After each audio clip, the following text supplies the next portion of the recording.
រឿងព្រេងតាក់ទងនឹងទំនៀមធ្វើធ្មេញកាលនោះព្រះបាទអាទិត្យវង្សាព្រះចៅក្រុងកម្ពុជាធិបតីជាចៅទូតព្រះកេតុមាលាទ្រង់សោយរាជសម្បត្តិព្រះអង្គទេពីជាកាកីព្រះនាងមានគភ៌គ្រប់ទសមាសាប្រសូតចេញមកជាពងដោយសត្វធម្មតាព្រះបាទអាទិត្យវង្សាទ្រង់តូចព្រះទ័យណាស់ប្រើពេជ្ជឃាតឲ្យយកពងនោះទៅកប់ចោលក្នុងភ្នូខ្សាច់ទិសខាងលិចអង្គរទាំងវេលាយប់ស្ងាត់កាលនោះអុកញ៉ាសុខាវតីឈ្មោះគង់ជាស្ដេចក្រាញ់ស្រុកប៉ែតរក្រុងបាងកកត្រួតខាងសាសស៊ីយ៉ាមសម័យនោះក្រុងស៊ីយ៉ាមនៅក្នុងចំណុះកម្ពុជានៅឡើយក្នុងមួយឆ្នាំអុកញ៉ាសុខាវតីត្រូវដឹកនាំស៊ុយសាអាករខេត្តព្រមទាំងត្រីងៀត500កន្ទុយទឹកសសប្បុរសដូចប្រាក់500ក្អមមកថ្វាយព្រះចៅក្រុងកម្ពុជាម្ដងរាល់ឆ្នាំមិនដែលខាននៅវេលាធ្វើបុណ្យតាំងតុចម្រើនព្រះជន្មពោធិ៍សាស្ដេចនៅពេលដែលអុកញ៉ាសុខាវតីនាំស៊ុយសាអាករត្រីងៀតនិងទឹកមកថ្វាយរួចចប់បុណ្យចម្រើនព្រះជន្មវស្សាក៏ថ្វាយបង្គំលាថយទៅខេត្តវិញទទួលពេលនោះល្ងាចណាស់ទៅហើយជាទេសកាលនាំបណ្ដាចិត្តអុកញ៉ាសុខាវតីមិនឲ្យចង់នៅនឹងទីរោងក្រសាលនោះចាំដល់ព្រឹកក៏បង្គាប់សេនាទាហាននិងកូលីឲ្យចាប់គោក្របីទឹមរទេះលើកបរទៅទាំងប្រលប់បានតែបន្តិចដល់ទន្ទឹមនឹងកន្លែងដែលគេកប់ពងនាគនោះក៏នាំគ្នាឈប់ដេកនៅទីនោះទៅវេលាយប់នោះអុកញ៉ាសុខាវតីយល់សប្តិឃើញព្រះឥន្ទកាន់កែវមณีជតិមកយកមកហុចឲ្យហើយផ្ដាំថារបស់នេះជាទ្រព្យមានតម្លៃរកពុំបានយើងឲ្យអ្នកយកទៅទុកជាគេតំណាងខ្លួនតទៅមុខផ្ដាំគ្រប់3ដងព្រះឥន្ទក៏រលាយបាត់ទៅអុកញ៉ាសុខាវតីស្រឡាញ់កែវនោះណាស់ព្រោះមានពន្លឺរស្មីត្រចះត្រចង់និងរកអ្វីផ្ទឹមស្មើពុំបានចេះតែអង្អែលកែវលុះភ្ញាក់ឡើងបាត់ពីដៃទៅក៏ដកដង្ហើមធំនឹកស្មានថាដូចជាមិនមែនយល់សប្តិស្ដាយណាស់គក់ទ្រូងគក់ស្មាភ្លឺស្រាងឡើងលោកឲ្យហៅប្រមូលក្រុមការចាស់ទុំ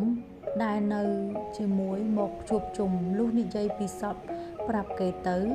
មាននាម៉ឺនចាស់ម្នាក់ចេះចាំទំនាយក្បួនខ្នាតកាត់សេចក្តីថាលោកម្ចាស់នឹងមានបុត្រប្រកបដោយឫទ្ធានុភាពអាចគ្របសង្កត់ផែនដីជាពុំអ្នករាជផងស្នងលោកម្ចាស់តទៅពិតជាដូចទំនាយនេះមែនហើយ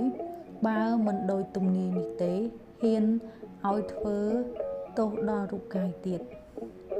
ញ៉ាសុខាវតីឮដូច្នោះមានសេចក្តីត្រេកអរណាស់ព្រោះគាត់គ្មានកូនសោះតាំងពីបានប្រពន្ធមកជាង50ឆ្នាំហើយខណៈនោះពួកសេនាទាហាននិងគូលីដើររកកាច់អស់បេះបន្លែក្នុងព្រៃក៏ទៅប្រទះឃើញស្នាមដៃមនុស្សបោកដីខ្សាច់ពូនដូចដំបូកគិតស្មានថាប្រហែលជាគេកប់ខ្មោចតែពិនិត្យមើលទៅមិនមែនជាកន្លែងកប់ខ្មោចសោះខ្លះខ្លាចពុំហ៊ានទៅចិត្តខាងស្មានជាខ្មោចមែនអ្នកនៅជាមួយនាំគ្នានិយាយជជែកខ្លះថាដូច្នោះមិនកំណត់ជាអ្វីពាក្យនោះឮមកដល់អុកញ៉ាសុខាវតីហៅមកសួរបញ្ជាក់ទៅពួកអ្នកបម្រើប្រាប់តាមដំណើរសពគ្រប់អុកញ៉ាសុខាវតីសង្ស័យក្នុងចិត្តណាស់ថាមិនដែលមានអាណាយកខ្មោចទៅកប់នៅភ្នូខ្សាច់កណ្ដាលវាដូច្នោះមិនហើយក្នុងចិត្តក៏ហៅពួកសេនាទាហានឲ្យនាំលោកទៅបង្ហាញលោកប្រើឲ្យកកាយមើលទៅឃើញឯពងប៉ុនផ្លែត្រឡាចស្រូវពួកពលផ្អើលឈូឆរនាំគ្នាមកមើលខ្លះថាពងក្រពើខ្លះថាក្រពើណាក៏ពងធំដល់ប៉ុណ្ណោះរកអ្នកឯណានឹងស្គាល់ថាពងអ្វីនោះគ្មានអុកញ៉ាសុខាវតីក៏បង្គាប់សេនាទាហានឲ្យរកជាលហើយយកចំបើងកំណាត់សម្ពុតទ្រាប់ដាក់យ៉ាងល្អហាមប្រយ័ត្នថា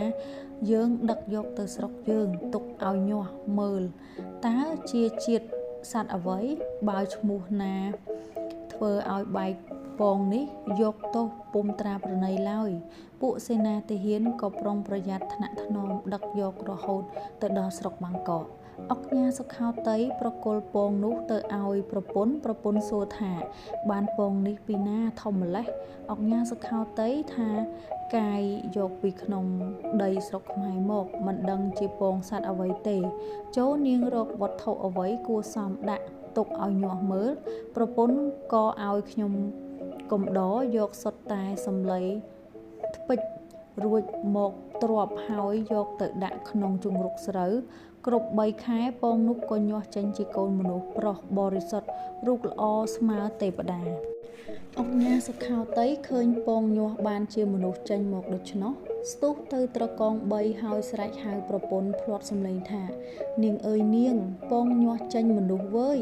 ប្រពន្ធស្ទុះទៅទទួលពីដៃប្តីមកបបោសអង្អែលអុកញ៉ាសុខោតីគិតនឹងប្រពន្ធថាយើងគ្មានកូនសោះត្រូវយើងចំណាយពាក្យថាកូនបង្កើតរបស់យើងចោះហើយហាមពួកខ្ញុំកំដរក្នុងផ្ទះទាំងអស់ឲ្យថាកូនបើឈ្មោះណានិយាយផ្ដេសផ្ដាស់នឹងយកទោសគាត់តាំងធ្វើសម្បត្តិហៅមន្ត្រីខណ្ឌឃុំក្នុងខេត្តទាំងប៉ុន្មានឲ្យចូលមកជួបជុំសម្ពោធចងដៃកូនប្រុសគាត់គ្មានឈ្មោះណាសង្ស័យថាដូចម្ដេចសោះគិតស្មានថាកូនគាត់ពិតមែនកុមារនោះមានឈ្មោះមិនទាន់ប្រកាសនៅឡើយទេបណ្ដាជនគ្រាន់តែហៅថាអ្នកនាងលុះបានអាយុ15ឆ្នាំទេវតាមកប្រាប់ថាម្ចាស់មិនមែនជាកូនអុកញ៉ាសុខោតីទេគឺម្ចាស់ជាបុត្រព្រះចៅក្រុងកម្ពុជាធិបតីតែកាលម្ចាស់ប្រសូតមកនៅក្នុងស្រោមពងព្រះវរបិតាឲ្យយកទៅកប់ចោលលុះអុកញ៉ាសុខោតីទៅប្រទះរើសយកមកសូមម្ចាស់ជ្រាបឥឡូវព្រះវរបិតាដាក់រាជសម្បត្តិប្រគល់ឲ្យទៅប្អូនម្ចាស់គ្រងរាជសពថ្ងៃនេះទ្រង់ដឹងដូច្នោះហើយមានសេចក្តីទោមនាស់តូចចិត្តនឹងជាតិខ្លួនតែកើតមកមានវិបត្តិមិនដូចគេព្រួយព្រះតីខ្លាំងណាស់ស្រពោនភ័ក្រមិនរីករាយអុកញ៉ាសុខោតីនិងនាងជាម្ដាយឃើញដូច្នោះក៏លួងលោមសួរថាមីឪពុកម្ដាយអើយអ្នកមិនស្រួលដូចម្ដេចចូលប្រាប់ឪពុកម្ដាយកុំលាក់លោកក៏ជម្រាបថាខ្ញុំគ្មានឈឺអ្វីទេប៉ុន្តែខ្ញុំចង់សួរនាំសួយសារអាករទៅថ្វាយស្ដេចម្ដងឲ្យបានស្គាល់លោកព្រោះកើតមកនៅតែក្នុងព្រៃមិនដែលចូលជំនុំចំណោមធំនឹងគេសោះតាំងពីតូចមកដល់ប៉ុណ្ណេះបានជាខ្ញុំព្រួយចិត្តឪពុកម្ដាយអង្វរថាកូនអើយឯងនៅក្មេងសេចក្តីខ្ចីច្បាប់ណាស់កុំអាលចង់ចូលគាល់ស្ដេចចាំទៅមុខបន្តិចទៀតគង់តែបានទៅទេកុំភ័យជាន់នេះម្ដាយសុំអង្វរកូនឲ្យឈប់សិនលោកឆ្លើយថាច្បាប់ទម្លាប់នោះខ្ញុំមិនសល់ក្រប៉ុន្មានទេលែងតែលោកឪពុកអ្នកម្ដាយបើកឲ្យកូនទៅចោះបើមិនឲ្យខ្ញុំទៅជាន់នេះខ្ញុំបាទនឹងបែកទ្រូងស្លាប់ដោយសត្វសារិកាកែវឃើញឈាមមិនទេឡើយអុកញ៉ាសុខោតីនិងប្រពន្ធខាត់កូនពុំបានក៏ព្រមបើកឲ្យនាំសួយសារទៅកូននោះចង់ដឹងឫទ្ធីរបស់ខ្លួនក៏បង្គាប់ឲ្យគូលីត្បាញជាលភ្នែកក្រួច500ជាលសម្រាប់ដាក់ទឹកសទៅថ្វាយស្ដេចគ្រាន់តែថាកុំឲ្យលិចទឹកក៏ជាប់នៅពេញជាលដោយដាក់នៅក្នុងក្អមអុកញ៉ាសុខោតីហៅប្រពន្ធមកឲ្យមើល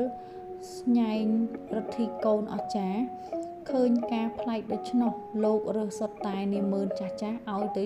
ជាមួយប្រយ័ត្នការពីត្រឹមនោះមកគេសន្មតថាហៅថានាយរងព្រោះទៅជួសឪពុកលុះចូលទៅដល់ស្ដេចលោកគិតថាអញនឹងថ្វាយបង្គំទៅពុំកើតព្រោះស្ដេចនេះជាប្អូនអញបង្កើតក៏អង្គុយស្ងៀមធ្វើវាហីទៅនាម៉ឺនទាំងអស់អោនក្រាបរាល់គ្នាឯលោកពុំខ្ចីអោនក្រាបឡើយស្ដេចមានបន្ទូលសួររកថាឯណាពូសុខោតីមិនឃើញមកពួកនាម៉ឺនទូលថាឈឺមកមិនរួចក៏ឲ្យកូនប្រុសមកជំនួសសូមទ្រង់ព្រះរាជានុញ្ញាតព្រោះកូននេះក្មេងណាស់មិនទាន់ដឹងគួរសមទេហើយមិនដែលចូលគាល់ផ្ទាល់អង្គមិនស្គាល់ច្បាប់ទម្លាប់សោះស្ដេចមានបន្ទូលថាមិនអីទេធ្វើម្ដេចគ្នាអ្នកព្រៃរួចស្ដេចលាន់ព្រះអស់ថា ពូសុខោតីមានកូនប្រុសរូបរាងស្អាតបាតល្អដល់ម្លេះគាត់គ្មានប្រាប់ឯងឲ្យដឹងសោះចេះតែលាក់លុះធំប៉ុណ្ណេះទៅឃើញមុខស្ដេចទ្រង់ស្រឡាញ់ពេញព្រះតីចេះតែតតមើលមិនដាក់ព្រះនេត្រមិនបានជ្រាបថាជាព្រះរាមលោកសោះទ្រង់សួរថាសួយសារអាករនិងគ្រឿងប្រដាប់តាមប្រពៃណីបាននាំមកគ្រប់គ្រាន់ហើយឬដូចម្ដេចពួកនាម៉ឺនក្រាបទូលថាដឹកមកគ្រប់គ្រាន់អស់ហើយទ្រង់បង្គាប់ឲ្យយកទៅប្រគល់ឲ្យមេឃ្លាំងនិងអាល័កតាមក្រសួងរួចឲ្យថយទៅសិនចុះលុះជញ្ជូនយកទៅប្រគល់ឲ្យគេឃើញយកជាលភ្នែកក្រួចដាក់ទឹកក៏ទៅទូលស្ដេចបង្គាប់សេនាទាហានឲ្យទៅចាប់នាយរងតែចាប់ពុំបាននាយរងរត់រួចរហូតទៅដល់ស្រុកបាងកកនឹងអធិប្បាយទៅវែងឆ្ងាយណាស់ហេតុនេះហើយបានជាស្រុកបាងកកកើតទៅជាប្រទេសរាជមួយមានស្ដេចឡើងដាច់សង្វាសពីក្រុងកម្ពុជាធិបតេយ្យចេញតាំងពីត្រឹមនាយរងនោះឯងនិយាយសារដើមពីព្រះនាងអគ្គមហេសីជាមេដានាយរងវិញកាលប្រសូតបុត្រមកទៅជាពងព្រះនាងខ្មាស់គេណាស់គិតសុំលាព្រះស្វាមីត្រឡប់ទៅស្ថានពុជង្គនាគវិញតែព្រះបាទអាទិត្យវង្សាមិនព្រមបើកឲ្យទៅអង្វរសុំចិត្តនាងព្រួយណាស់ទៅជាស្គមទ្រាំអន់បរិភោគអាហារពុំបានជាទេសកាលដែលខ្មាស់គេណាស់ហើយនឹកចង់ទៅនគរផងពេលយប់ផ្ទុំលក់ទៅបែរคล้ายរូបឯងទៅជានាគពេនត្រេលពេញក្រែព្រះបាទអាទិត្យវង្សារមែងតែទៅលួងលោមមហេសីជានិច្ចមិនដែលលួសរាត្រីណាដោយយល់ឃើញថានាងព្រួយចិត្តថ្លើមម្ដងនឹងទ្រង់យាងចូលទៅដល់ក្រឡាបន្ទុំឈៀងព្រះនេត្រទៅឃើញពស់នាគពេនត្រេលពេញលើក្រែភ័យច្រឡោតស្ទុះរត់ទង្គិចព្រះភ័ក្ត្រនិងមេទ្វារបែកចេញលោហិតដួលទៅព្រះនាងអគ្គមហេសីភ្ញាក់ឡើងស្ទុះទៅត្រកងព្រះស្វាមីហើយទ្រង់កន្សែងសួរថាហេតុម្ដេចក៏សម្ដេចព្រះបងដួលបែកព្រះភ័ក្ត្រដូច្នេះឬមួយខ្យល់ចាប់ព្រះអង្គព្រះបាទអាទិត្យវង្សាប្រាប់ថាមាសបងអើយមិនគួរអូនខ្លែងខ្លួនជានាគឲ្យបងភ្ញាក់ភ័យរត់ទាល់តែដួលបែកមុខមាត់យ៉ាងនេះសោះនាងក្រាបទូលថាសូមកុំឲ្យសម្ដេចព្រះស្វាមីជាម្ចាស់ខ្ញុំម្ចាស់មិនបានខ្លែងខ្លួនលេងខុសច្បាប់ទម្លាប់ទេពិតជាផ្ទុំលក់មិនដឹងខ្លួនសោះទេកម្មអ្វីក៏តាមផ្ដន្ទាថែមទៀតដូច្នេះប្រសិនបើខ្ញុំម្ចាស់ដាច់ពាក្យសច្ចៈហ៊ានផភូតព្រះអង្គជាស្វាមីវេលាថ្ងៃព្រឹកស្អែកនេះគង់នឹងឃើញខ្ញុំម្ចាស់រលាយរលត់ផុតសង្ខារតន់ភ្នែកសូមសម្ដេចបងកុំយកទោសខ្ញុំម្ចាស់ទុកខ្ញុំម្ចាស់ជាតទៅព្រះបាទអាទិត្យវង្សាឲ្យហៅហោរាព្រឹទ្ធពិនិត្យលេខមើលទៅក៏ឃើញថាសម្ដេចព្រះអគ្គមហេសីមិនមែនខ្លាយមែនតែថាព្រះនាងព្រួយចិន្តាពេកផ្ទុំលក់ទៅមមាយជវ័នផ្លឹកទៅកាន់ទីដតីផ្សេងក៏ខ្លាចខ្លួនជានាគឯងទៅសូមទ្រង់ជ្រាបព្រះតីស្ដេចទ្រង់ពិគ្រោះនឹងហោរាថា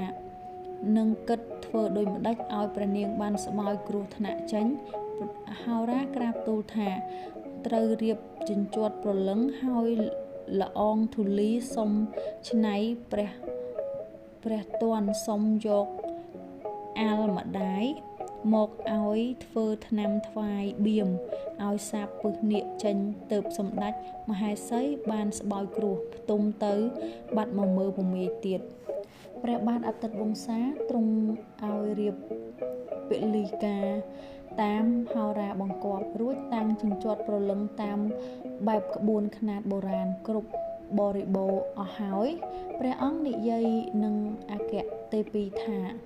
អូនអើយបងសូមចិត្តកុំអន់ព្រោះ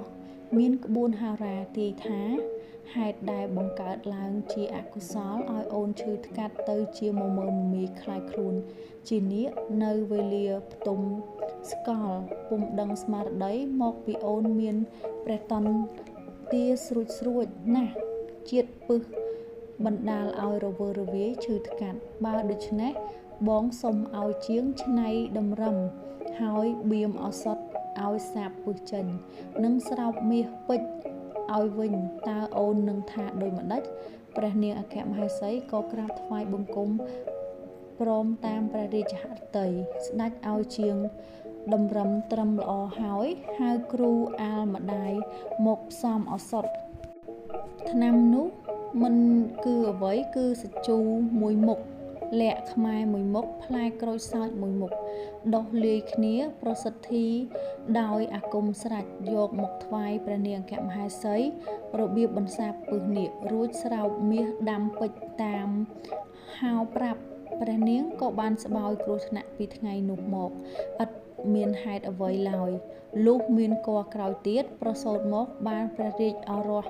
មួយអង្គជាប្អូននាយរងដែលបានទទួលរាជសម្បត្តិស្នងព្រះវររាជបិតានោះឯងហេតុតែទ្រង់មិនបានជ្រាបបានជាបង្គាប់សេនាទាហានឲ្យទៅដេញចាប់នាយរងជាស្ដេចព្រះរាមលោកឲ្យរត់ព្រាត់ប្រាសទាល់តែស្រុកបាងកកកើតជាប្រទេសរាជមួយទៅលុះក្រោយមកទៀតមានអាចារ្យតបតែងក្បួនទុកថាបើឈ្មោះណារៀបមង្គលឲ្យកូនប្រុសស្រីគឺបំបួសក្តីរៀបការក្តីត្រូវឲ្យរៀបធ្វើធ្មេញដោយយកលក្ខនិងសាជូទៅឲ្យបៀមស្ពឹកមាត់អស់ការធ្វើបែបនេះនឹងលះចោលទៅក្រែងបាត់ក្រសួងអាចារ្យព្រោះការរៀបធ្វើធ្មេញនោះមានរង្វាន់សម្រាប់អាចារ្យគួរសមដែរទើបតែនាំគ្នាធ្វើតមកដល់សពថ្ងៃនេះ